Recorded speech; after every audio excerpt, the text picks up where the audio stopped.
नमस्कार, स्वागत है आपका एबी न्यूज़ में। इस कार्यक्रम में point two point with MM Piku में आज हम मौजूद हैं एक नए शख्सियत के साथ। हमारे साथ आज स्टूडियो में मौजूद हैं बीजेपी बिहार प्रदेश के मीडिया संयोजक दानिश इकबाल जी। दानिश जी, स्वागत है आपका हमारे स्टूडियो में। शुक्रिया। दानिश जी, लोकसभा चुनाव शुरू हो चुके हैं, आज पहले चरण का मतदान भी शुरू हो चुका है। सीधा सवाल है आपसे, बीजेपी को कितनी सीटें आएंगी और एनडीए को कुल मिलाकर कितनी सीटें रहेंगी बिहार में? देखिए, भारतीय जनता पार्टी जिस एनडीए को लीड कर रही है, 10 साल का जो कार्यकाल रहा है केंद्र के अंदर, और जो ऐतिहासिक कार्य रहा, मैं मानता हूं कि आज़ादी के बाद से इस देश के अंदर प्रधानमंत्री नरेंद्र मोदी के नेतृत्व में जो कार्य हुआ है वो ऐतिहासिक कार्य है। क्योंकि वो सारे कार्य, चाहे वो राम मंदिर का प्राण प्रतिष्ठा हो, जो शांतिपूर्वक तरीके से, सौहार्दपूर्ण तरीके से भारत में हुआ, क्योंकि ये 500 वर्षों से जटिल समस्या थी। 370 जम्मू कश्मीर से हटाना आप कल्पना भी नहीं कर सकते थे। जो लोग कहते थे कि 370 की अगर आप बात करोगे तो खून की नदियां बह जाएंगी, लेकिन किसी का एक खून तक कतरा तक नहीं बहा और 370 वहां से समाप्त हो गया। इस धरती पर अगर सबसे बड़ा कोई पाप था तो वो ट्रिपल तलाक का पाप था, जिससे मुस्लिम बेटियों और बहनों की जीवन जो है नरक बन गया था। उनको नरक से निकाल करके सामान्य जीवन जीने का अगर किसी ने अधिकार दिया तो वो नरेंद्र मोदी हैं। तो ये ऐसे ऐतिहासिक कार्य हैं जो हमेशा सुनहरे अक्षरों से लिखे जाएंगे। उसके अलग अगर आप देखें लोक कल्याणकारी कार्य हो, इस देश के अंदर आज़ादी के बाद बिहार के अंदर जब आरजेडी के लोगों की सरकार थी तो तार जो थे, बिजली के खंभे जो थे, उस पर कपड़े सुखाए जाते थे। आज प्रधानमंत्री के नेतृत्व में गांव-गांव तक बिजली पहुंचाने का काम हुआ। शौचालय जो सम्मान का विषय था वो कभी आज़ादी के बाद आज तक पूरा नहीं हो पाया था। देश के पहले प्रधानमंत्री हैं जिन्होंने महिलाओं के सम्मान के बारे में सोचा, और केंद्र के द्वारा दिए गए राशि से सभी गरीबों के शौचालय बनाए गए, पक्का आवास बनाए गए, उनको 5 लाख तक की बीमा योजना दी गई ताकि वो इलाज कर सके। तो ये सब चीज जो है वो सारी की सारी बिहार की जनता में, जनमानस में, उनके ये जहन में है। और जब वो वोट करने आज जा रहे हैं, हम जिस प्रकार से देख रहे हैं, तो वो वही चीज को सोच करके जा रहे हैं कि कैसी सरकार है जो सबके विकास, सबके विश्वास और सबको साथ लेके चलने की बात करती है। और इसीलिए मैं मानता हूं कि बिहार के अंदर जो 2019 में एक सीट छूट गया था, वो भी एक सीट जो है एनडीए अलायंस को इस बार बिहार की जनता देने का काम करेगी और कंप्लीटली 40 की 40 सीट बिहार के अंदर एनडीए जीतेगी। और ये 40 सीट मिलकर के देश के अंदर 400 पार का जो नारा है उसको हम पूरा करेंगे। जी बिल्कुल। इसका मतलब हुआ कि आप अपना दावा कर रहे हैं कि वो 40 सीट जो जिस पर आप एनडीए लड़ रही है वो सभी सीटें बिहार में आप जीत रहे हैं। रोजगार मतलब तेजस्वी, ऐसा हम नहीं कह रहे हैं, ऐसा राजद के नेताओं का कहना है। आपके जो विपक्ष है उनका कहना है कि रोजगार मतलब तेजस्वी। जो पिछले कुछ समय जो नीतीश कुमार जी गए थे, आरजेडी के साथ सरकार बनाए थे, इस दौरान जो नौकरियां दी गई हैं, आप क्या कहना चाहेंगे इस पर? देखिए, तेजस्वी यादव को बताना चाहिए कि जब उनकी माता और उनके पिता जब बिहार के मुख्यमंत्री थे तब उन लोगों ने किसको रोजगार दिया था? वो धंधा जो अपहरण का धंधा बन गया था, वो धंधा जो अपराध का धंधा बन गया था, वो धंधा जो आतंक का धंधा बन गया था, क्या वही रोजगार होता है क्या? तेजस्वी यादव को बताना चाहिए कि उनके माता पिता के शासनकाल में बिहार की क्या स्थिति थी। 118 से ज़्यादा जो है बिहार के अंदर जो है नरसंहार हुए थे। न जाने कितनी हत्याएं, लूट और बलात्कार और अपहरण तो एक धंधा सा बन गया था, जो कि एक ट्रेंड मार्क बन गया था। बॉलीवुड की फिल्म उस आधार पर बनने लगी थी कि बिहार के अंदर जो है अपहरण एक धंधा बन गया है। तो ये सब बातें उनको बताने चाहिए। जहां तक सवाल है तेजस्वी यादव, जो आप कह रहे हैं कि रोजगार के लिए बात कर रहे हैं, तेजस्वी यादव बिहार के मुख्यमंत्री कब बने? जब भी कोई विकास का कार्य होता है और जब भी कोई सरकार अच्छा काम करती है तो वो निश्चित तौर पर मुख्यमंत्री के नेतृत्व में करती है, और वो मुख्यमंत्री का ही विशेषाधिकार होता है कि किस प्रकार से वो किस मंत्री से काम लेता है। तेजस्वी यादव उप मुख्यमंत्री थे, ना कि वो शिक्षा मंत्री भी नहीं थे। और तेजस्वी यादव ये बताने का काम करें बिहार की जनता को कि वो उनके पास 4-5 अलग अलग मंत्रालय थे, उन मंत्रालयों की वो बात क्यों नहीं करते हैं? उन मंत्रालयों के द्वारा कितनी नियुक्तियां की गई, ये तेजस्वी यादव को बताना चाहिए। और जहां तक सवाल है शिक्षकों के जो रोजगार की बात होती है, जब भारतीय जनता पार्टी नीतीश कुमार के साथ एनडीए अलायंस में सरकार चला रही थी तभी उस वक्त ये सारी की सारी नियुक्तियां सुनिश्चित की गई थी। और बाद में हम अलग जरूर हो गए थे, लेकिन बाद में जब ये नियुक्तियां पूरी हुई तो निश्चित तौर पर तेजस्वी यादव नीतीश कुमार जी के साथ सरकार में थे। लेकिन तेजस्वी यादव की क्या भूमिका है उस नौकरी में जनता स्पष्ट जानती है। मुख्यमंत्री नीतीश कुमार थे और एनडीए की जब सरकार थी तब ये सुनिश्चित की गई थी सारी की सारी वैकेंसीज को भरने के लिए। ये बिल्कुल, इसका मतलब यह हुआ कि आप लोगों के द्वारा जो कार्य किया गया था उसको तेजस्वी ने केवल भुनाया है। निश्चित तौर पर देखिए, जब जातीय जनगणना की बात होती है तो जातीय जनगणना का सारा क्रेडिट लेने की बात करते हैं तेजस्वी यादव, लेकिन इस बिहार की जनता को मालूम है कि जब हम एनडीए की सरकार में थे, नीतीश कुमार जी जब मुख्यमंत्री थे, हम उनके साथ सरकार चला रहे थे, भारतीय जनता पार्टी के दो डिप्टी सीएम थे, भारतीय जनता पार्टी पूरी कैबिनेट में बैठ करके इस पे सहमति बनाई थी कि हाँ बिहार के अंदर जो है कास्ट सेंसस होना चाहिए। फिर जब हम अलग हो गए उसके बाद जब ये कास्ट सेंसस होता है तो उसका भी क्रेडिट लेने लग जाते हैं तेजस्वी यादव। तो मुझे लगता है कि आपको खुद साबित करना चाहिए तेजस्वी जी, दूसरे के किए गए कार्य का क्रेडिट लेना बंद कीजिए। अब आपकी पार्टी की बात करें, लोकसभा चुनाव चल रही है, टिकट का बंटवारा हुआ है, आपके कुछ सीनियर लीडर्स जो हैं, अश्वनी चौबे और अन्य कई नेताओं के टिकट को काट दिया गया है। कुछ लोग तो इधर उधर चले भी गए। अश्वनी चौबे का दुख मीडिया के सामने कुछ झलका भी। आप इन लोगों के टिकट को कटने का क्या कारण हो सकता है, क्या कहेंगे आप इस पर? देखिए, भारतीय जनता पार्टी एक ऐसी पार्टी है जो संगठनात्मक तौर पर चलती है, जो संगठन के स्तर पर काफी मजबूत है, जिसकी अपनी एक संगठनात्मक संरचनाएं हैं, जिसकी अपनी एक कार्यशैली है। और भारतीय जनता पार्टी किसी एक परिवार की पार्टी नहीं है।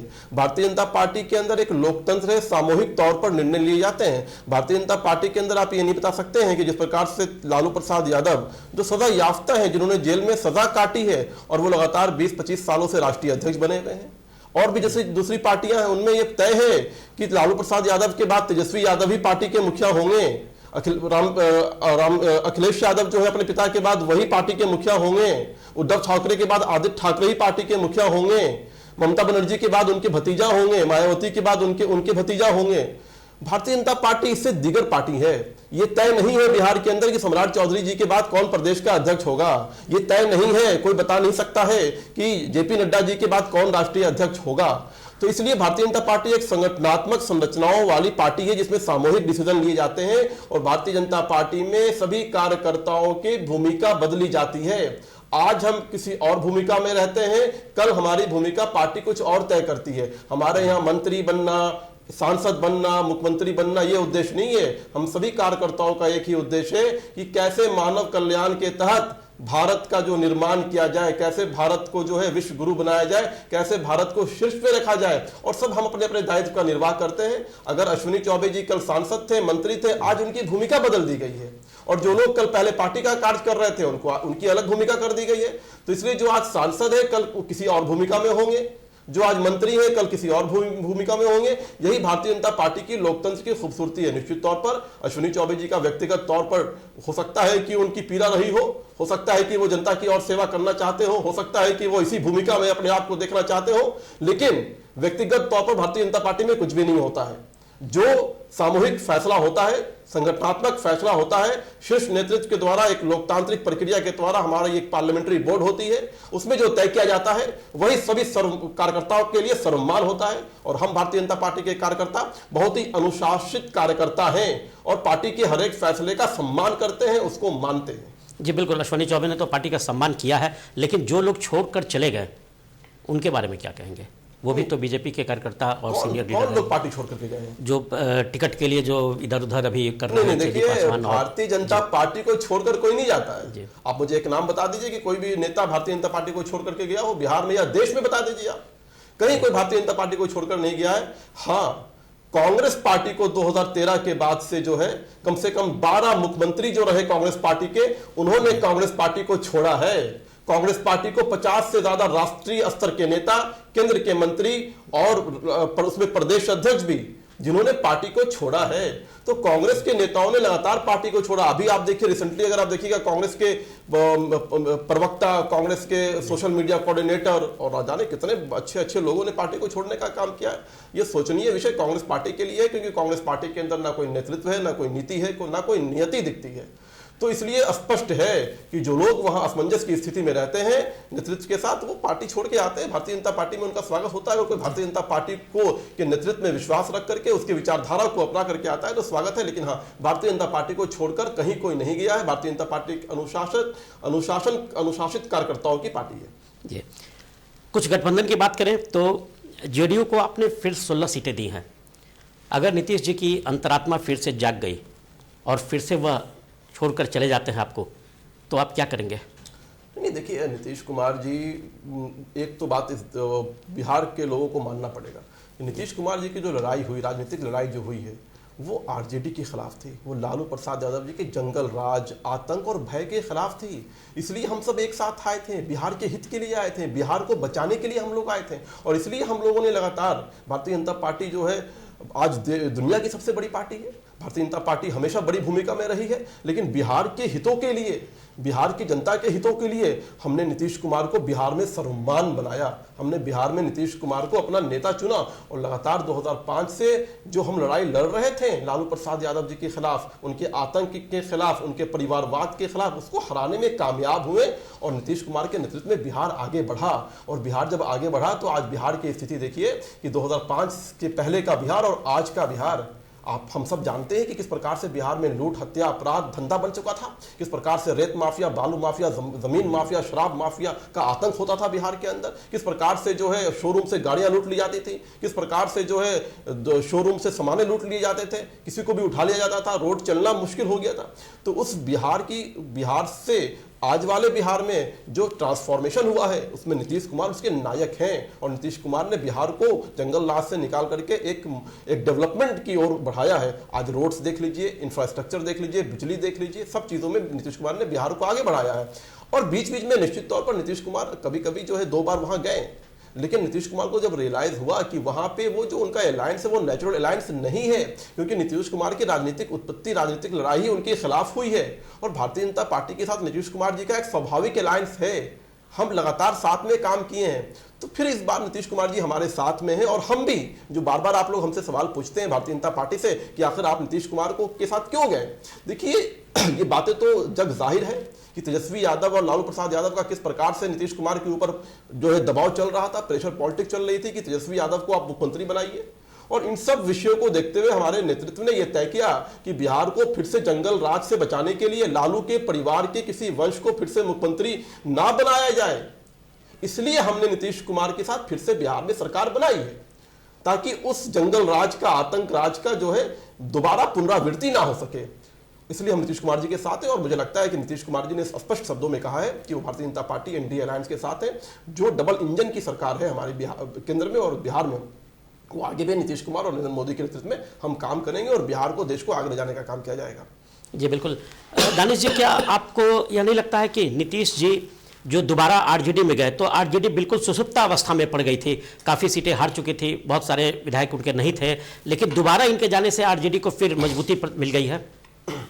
देखिए, ये हमारे हाथ में नहीं होता है, ना हमारे पार्टी के हाथ में होता है। कोई भी हमारा एनडीए का घटक दल वो स्वतंत्र है, कोई भी निर्णय लेने के लिए, कहीं भी जाने के लिए। ये राजनीतिक घटनाएं होती रहती हैं, इस राजनीतिक घटनाएं को आपके साथ आपको समन्वय में बिठाना पड़ता है। निश्चित तौर पर आप सही कह रहे हैं कि नीतीश कुमार के जाने से फिर से एक बार कहीं ना कहीं जो है तेजस्वी यादव डिप्टी सीएम बन जाते हैं, उनके पार्टी के लोगों के अंदर जो है फिर से वो आतंक अपनाने का काम शुरू कर देते हैं। आप देखिए, हमारी जो सरकार बनी नीतीश कुमार जी के साथ, अभी उससे पहले किस प्रकार से माफियागिरी हो रही थी, किस प्रकार से जो है बालू, रेत माफिया, पुलिस तक को, प्रशासन तक को नहीं छोड़ रहे थे, उन पर भी ट्रकें चढ़ा दिया करते थे। तो ये तो निश्चित तौर पर ये तो होता ही है, लेकिन ठीक है, नीतीश कुमार वापस आ चुके हैं वहां से और बिहार फिर से एक बार जो है प्रगति की ओर आगे बढ़ रहा है। सबसे महत्वपूर्ण चीज है लॉ एंड ऑर्डर, यहाँ की सुरक्षा, कि कैसे किस प्रकार से हमारी महिलाएं, हमारी बहनें, हमारी बेटियां जो है रात को भी और सुबह 4 बजे भी आसानी से पटना और बिहार के सभी इलाकों में घूम सके, यात्रा कर सके, ये सुनिश्चित करना इस सरकार का काम है।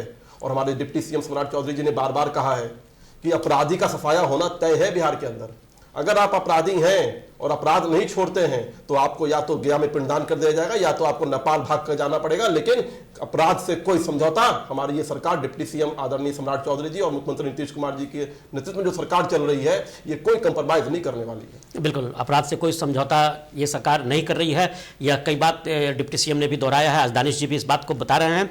दानिश जी, एक सवाल है कि आपकी पार्टी बीजेपी हिंदुत्व की बात करती है, जबकि आप सत्ता में हैं। विकास जो चल रहा है उसमें मुस्लिम समाज कहां पर है? मुस्लिम समाज की स्थिति अभी क्या है? क्या वह विकास में कहीं पीछे तो नहीं छूट रहा? आप बहुत वरिष्ठ पत्रकार हैं, आप बताइए मुझे कि 2014 से जब से नरेंद्र मोदी जी की सरकार इस देश के अंदर है, आज 2024 चल रहा है, 2024 के आम सभा चुनाव के प्रथम चरण में हम लोग हैं। इन 10 सालों में आप बताइए कि ऐसा क्या डिस्क्रिमिनेशन आपको देखने को मिला? इस 10 साल में जो लोग कहते थे 2014 से पहले कि कत्लेआम हो जाएगा, मुसलमानों को मार दिया जाएगा, भगा दिया जाएगा, उनके साथ अत्याचार होगा। मैं मानता हूं कि इस धरती पर अगर कोई सरजमीन है जहां मुसलमान सबसे ज्यादा सुरक्षित है तो वो हिंदुस्तान की सरजमीन है। और आप बताइए, पाकिस्तान का उदाहरण देख लीजिए, पाकिस्तान में आपस में मुसलमानों के बीच सुरक्षित नहीं है। शिया सुन्नी को मार रहा है, कादियानी जो है अहमदिया को मार रहा है, मस्जिदों में ब्लास्ट हो रहे हैं। बाकी दूसरे दीगर ममालिक में देख लीजिए आप। लेकिन भारत एकमात्र सरजमीन है जहां 72 फिरके मुसलमानों के होते हैं और 72 के 72 फिरके भारत में शांति के साथ रह रहे होते हैं। कहीं कोई किसी प्रकार की समस्या नहीं होती है। तो ये सबसे बड़ा क्रेडिट जो है यहाँ के हिंदुओं का है, क्योंकि भारत के हिंदू बहुत लिबरल होते हैं और नरेंद्र मोदी की सरकार के नेतृत्व की सरकार जो है वो सबका साथ, सबका विकास और सबके प्रयास की बात करती है और एक साथ कोई भेदभाव नहीं देखती नरेंद्र मोदी की सरकार। अगर नरेंद्र मोदी जी की सरकार ने शौचालय देने का काम किया तो ये पूछ कर नहीं दिया कि तुम जो हमारी परिवार हिंदू के परिवार है कि मुसलमानों का परिवार है। नरेंद्र मोदी की सरकार ने गैस देने का काम किया तो पूछ कर नहीं दिया। नरेंद्र मोदी जी की सरकार ने बिजली पहुंचाने का काम किया, अनाज पहुंचाने का काम किया, 5 लाख रुपए तक के आपको इलाज कराने की सुविधा दी, किसान निधि योजना के माध्यम से आपके अकाउंट में पैसा देने का काम किया। तो ये पूछ कर नहीं किया कि तुम मुसलमान हो कि तुम हिंदू हो। और नरेंद्र मोदी के एक एक कल्याणकारी योजना, एक एक लाभकारी योजना, एक एक योजना जिससे गरीब, शोषित, वंचित, दलित, पिछड़े, अति पिछड़े के जीवन में बदलाव आया है, तो उसमें सबसे ज्यादा इंपैक्ट उन मुसलमानों पे पड़ा है, उन पसमानदा दलित पिछड़े मुसलमानों पे पड़ा है। क्योंकि इस देश का जो मुसलमान है, जो 85% मुसलमान है, जो पिछड़ा, अति पिछड़ा दलित जिसको हम पसमानदा मुसलमान कहते हैं, वो है, इसलिए सबसे ज्यादा फायदा उसको मिला है। अगर 370 हटा है इस देश के अंदर से, जम्मू कश्मीर के अंदर से, तो उसका सबसे ज्यादा फायदा अगर किसी को हुआ है तो वो जम्मू कश्मीर में रहने वाले पसमानदा बकरवाल कम्युनिटी, गुजर कम्युनिटी, जाट कम्युनिटी, पहाड़ी एरिया में रहने वाले जो दलित मुसलमान थे उनको हुआ है। आजादी के बाद कभी उनको मुख्यधारा में लाने के लिए आरक्षण वहां नहीं पहुंचाया गया था, लेकिन ये नरेंद्र मोदी जी का नेतृत्व है कि उन्होंने 370 को एक लाइन से समाप्त किया और वहां पे आजादी के बाद पहली बार आरक्षण पहुंचाने का काम किया है। तो हम मानते हैं कि नरेंद्र मोदी की सरकार ने देश के सभी समाजों के लिए काम किया है, सभी मजहब के लोगों के लिए काम किया है। और जब आप रोड बनवाते हो तो ये नहीं देखते हो कि उस रोड पे हिंदू चलेगा कि मुसलमान चलेगा। जब आप साल में हर एक साल आईआईटी और आईआईएम का निर्माण कर रहे होते हो तो आप ये नहीं देखते हो कि उसमें हिंदू का बच्चा पढ़ेगा कि मुसलमान का बच्चा पढ़ेगा। नरेंद्र मोदी की सरकार ने हर सप्ताह एक यूनिवर्सिटी खोलने का काम किया। नरेंद्र मोदी की सरकार ने हर 2 दिन पे कॉलेज खोलने का काम किया। नरेंद्र मोदी जी की सरकार ने जो है एयरपोर्ट और न जाने कितने अलग अलग तरह के इंफ्रास्ट्रक्चर चीजों का जो है एक बहार सा ला दिया है कि कैसे विकास को किया जा सकता है। उसका उदाहरण नरेंद्र मोदी की सरकार है। तो वे देखकर नहीं किया जाता है कि वो हिंदू के लिए हो रहा है कि मुसलमान के लिए हो रहा है, वो हिंदुस्तान के लिए हो रहा है और हिंदुस्तान का हर एक नागरिक जो है उससे जो है फायदा उठाने का काम करेगा। बिल्कुल दानिश जी, ये पसमानदा मुसलमान की आपने चर्चा की, तो पसमानदा मुस्लिम समाज जो है वो जैसा कि सुनने में आया कि काफ़ी पिछड़े और दलित समाज से आते हैं, तो इनके लिए क्या सरकार की कुछ खास योजनाएं चल रही हैं? देखिए, भारत के अंदर अगर आपको मुसलमानों को समझना है तो 2 तरह के मुसलमान हैं भारत के अंदर। एक वो मुसलमान जो आक्रांताओं के साथ, लुटेरों के साथ भारत में आए, जो मुगल वंश के साथ भारत में आए, जो ईरान से आए, बुखारा से आए, अफगान से आए। एक 15% की संख्या वो संख्या है जो विदेशी मुसलमान है, जो अपने आप को सवर्ण कहते हैं। और दूसरे मुसलमान वो मुसलमान हैं जो भारतीय मूल के हैं, भारतीय मिट्टी के हैं, भारतीय खून के हैं, जिनकी परंपरा भारतीय परंपरा है, जिनकी संस्कृति भगवान राम की संस्कृति है, जो प्राचीन सभ्यता और संस्कृति को अपनाते हैं। वो देश के 85% देशज मुसलमान है, जिनको हम पसमानदा कहते हैं। पसमानदा शब्द का मतलब होता है जो पीछे रह गया, उसको हम पसमानदा कहते हैं। तो इसलिए 85% की जो संख्या है जो भारतीय देशज मुसलमान है, वो भारतीय मूल के मुसलमान है, जो गरीब हैं, दलित हैं, पिछड़े हैं। और उनको सबसे ज्यादा अगर किसी ने नुकसान पहुंचाया है तो ये जो तुच्छ सेक्युलरिज्म है, ये जो सेक्युलरिज्म के नाम पर जो इन्होंने जो एक खेल खेला कांग्रेस की पार्टियों ने, तुष्टीकरण के नाम पर जो खेल खेला कांग्रेस की पार्टियों ने, और जिस प्रकार से स्वर्ण मुसलमानों ने इनको पीछे रखने का काम किया, उससे सबसे ज्यादा नुकसान इनका हुआ है। लेकिन मैं मानता हूं कि इस देश के अंदर आजादी के बाद कोई ऐसा पहला प्रधानमंत्री बना है जो सेकुलर प्रधानमंत्री है, वास्तविक में सेकुलर प्रधानमंत्री है, जिसने मजहब के आधार पर नहीं, जिसने धर्म के आधार पर नहीं, बल्कि सामाजिक न्याय के आधार पर उन 85% देशज मुसलमानों के जीवन में बदलाव लाने का काम किया है। जिसने मजहब के आधार पर नहीं बल्कि सामाजिक न्याय के आधार पर एक पसमानदा विमर्श शुरू करने का देश के अंदर काम किया है। और सिर्फ काम ही नहीं किया बल्कि उनकी भागीदारी भी सुनिश्चित की। आज उत्तर प्रदेश में अगर कोई मंत्री बनता है तो पसमानदा समाज से निकलने वाला दानिश अंसारी मंत्री बनता है। आज जहां भी अगर कोई आयोग को दिया जाता है तो पसमानदा मुसलमान, जिसको सवर्ण लोग अपने यहाँ एक दरबार भी नहीं रखना पसंद करते थे, जितने भी बड़े बड़े इदाराएं हैं, जितने भी बड़े बड़े ऑर्गेनाइजेशन है, मुस्लिम पर्सनल लॉ बोर्ड है, जहां एक भी पसमानदा लोगों की कोई अहमियत नहीं होती थी, आज प्रधानमंत्री ने उनको राजनीति में भागीदारी देने का काम किया है। आज प्रधानमंत्री ने जो भी विश्वकर्मा योजना लाया देश के अंदर, उस विश्वकर्मा योजना के अंदर पसमानदा जातियां, बुनकर, बढ़ई और जितने भी नाई, जितने भी जातियां मुसलमानों के अंदर होती हैं, जो कारीगर तबके के होते हैं, उनको उस विश्वकर्मा योजना के अंतर्गत उस जाति को भी जोड़ने का काम किया, ताकि वो कारीगर मुसलमान भाई भी प्रधानमंत्री के द्वारा दिए गए लोन से अपने आप को खड़ा कर सकते हैं। तो ये ऐसे अनगिनत योजनाएं हैं। और खासकर जब हम बता रहे हैं आपको कि जब कोई भी योजना चलती है, चाहे वो गैस देने की हो, बिजली देने की हो, शौचालय देने की हो, घर देने की हो, अनाज देने की होती है, तो वो सिर्फ देख के नहीं दिया जाता है कि ये हिंदू है कि ये मुसलमान है। वो सभी भारतीय गरीबों के लिए होता है और उससे पासमानदा भी होता है। इसलिए मैं कहता हूँ कि सबसे ज्यादा फायदा अगर किसी को हुआ तो पासमानदा को हुआ है। जी बिल्कुल। प्रधानमंत्री की कुछ भाषणों में भी हमने सुना है पसमानदा मुसलमानों के लिए उन्होंने अपने कार्यकर्ताओं को भी निर्देश दिया है कि उनके लिए कुछ करें, उन्हें पार्टी की मुख्य धारा से जोड़ें और उनके लिए जो योजनाएं चल रही हैं उनकी भी जानकारी उन्हें दी जाए। दानिश जी, देश में प्राइमरी और हायर शिक्षा बहुत महंगी हो रही है। जो लोग सक्षम है वो तो अपने बच्चों को पढ़ा लेते हैं, लेकिन काफ़ी ऐसी चीज़ें हैं जो अभी भी जो हायर एजुकेशन में वो लोग अपने बच्चों को नहीं पढ़ा पाते हैं। सरकार क्या कुछ कर रही है इसके लिए? देखिए, विगत वर्ष 2024 के केंद्रीय बजट में शिक्षा अभियान के लिए 2013-14 से करीब 5 गुना अधिक 37,453 करोड़ रुपए का प्रावधान कर प्राइमरी शिक्षा को सर्वसुलभ करने की कोशिश की गई। तो लगातार सरकार जो है बजट को बढ़ा रही है। पिछले 5 सालों में प्राइमरी शिक्षा और कौशल विकास आदि के आवंटन में 36% की बढ़ोतरी की गई है। तो ये केंद्र की नरेंद्र मोदी सरकार के नेतृत्व को दिखाता है कि किस प्रकार से प्रधानमंत्री प्राइमरी शिक्षा को लेकर के, उच्च शिक्षा को लेकर के सभी शिक्षाओं में लगातार, आप सोचिए 2013-14 से करीब 5 गुना अधिक बजट को देने का काम किया। अन्य क्षेत्रों में अगर आप देख लीजिए, IIT के क्षेत्रों में देख लीजिए किस प्रकार से युवाओं को जोड़ने का काम किया। 2014 तक देश के अंदर विश्वविद्यालयों की संख्या 723 होती थी, जबकि पिछले 10 वर्षों में 390 से ज्यादा नए विश्वविद्यालयों की स्थापना की गई है। इसी प्रकार से 2014 तक देश में मात्र 16 IIT थे, जबकि पिछले 9 साल में 7 नए IIT की स्थापना की गई है। 2014 तक देश के अंदर IIM की संख्या मात्र 13 थी, जबकि पिछले 10 सालों में 7 नए IIM बनाए गए हैं। स्वास्थ्य शिक्षा के क्षेत्र में भी 2014 में जहां देश में मात्र 7 एम्स थे, वहां 2023 में पूरे देश में एम्स की संख्या बढ़कर 15 हो गई है। तो लगातार मेडिकल कॉलेजों के आप देखेंगे वहां भी सीट को बढ़ाया जा रहा है। देश के अंदर 2014 में मात्र 641 मेडिकल कॉलेज थे, आज 2023 के अंदर पूरे देश में 700 नए मेडिकल कॉलेज खोले गए हैं। अगर हम सीट की बात करें तो 2014 में मेडिकल सीटें मात्र 82,466 थीं, जबकि 10 सालों में यह संख्या बढ़ाकर 1,52,000 हो गई हैं। युवाओं को मोदी के भरोसे का ही नतीजा है कि आज देश में 100 से अधिक यूनिकॉर्न, 1 लाख से अधिक स्टार्टअप है।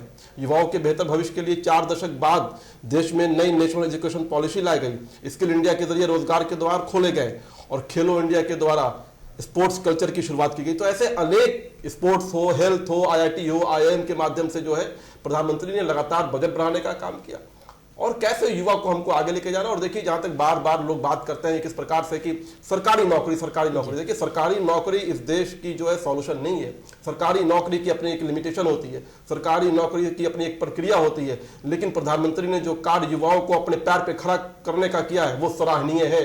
आपको प्रधानमंत्री ने सक्षम बनाया कि आप एक संस्था चलाओ, आप एक कंपनी चलाओ और कम से कम 100 ऐसे नए युवाओं को रोजगार दो। ये बहुत ही जो है सराहनीय कदम है। और मुझे लगता है कि एक तरफ तो सरकारी नौकरी है ही है, लेकिन जिस प्रकार से स्किल इंडिया के माध्यम से हो, लोन के माध्यम से हो, यूनिवर्सल रिपोर्ट्स के माध्यम से हो, इन सब के माध्यम से प्रधानमंत्री ने युवाओं के अंदर जो टैलेंट है, जो उनकी क्रिएटिविटीज है, जो उनके आइडियाज है, उनको सामने ला करके उनको एक संस्था के तौर पर, एक ऑर्गेनाइजेशन के तौर पर बनाने का काम कर दिया है। और लोग उसमें आज देखिए किस प्रकार से हमारे युवा जो हैं वो अलग अलग ऑर्गेनाइजेशन बना के, संस्था बना करके दूसरे लोगों को रोजगार दे रहे हैं। मुझे लगता है कि ये इस देश के लिए पहली बार ऐसा हुआ है।